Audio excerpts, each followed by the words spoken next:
তুই এখানে কি করছিস রে? স্কুলে যাসনি? না বাবা, স্কুল ছুটি তো তাই। হ্যাঁ, চলে বস। আরে তোর বাবা কোথায় রে? বাবা একটু ওদিকে গেছে। ওদিকে গেছে? তাহলে তুই এক কাজ কর, তুই 1 কেজি চাল দে তো। আচ্ছা। বাবা, তুমি টাকা এনেছো? টাকা আমি ওর বাপকে দিয়ে দেবো। না বাবা, বাকি দেওয়া যাবে না। কেন? কাকা আমাদের এখানে বসিয়ে গেছেন, বাকি দিতে হয় উনিই দেবেন।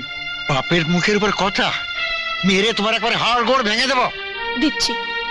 না প্রিয়া, বাকি দেবে না। এই কঞ্জুসের বাচ্চা, তুই আমাকে বাকি দিতে বারণ করছিস? তুই বাড়ি যাবি না? খাবি না? খাও বাস তোকে ভালো করে।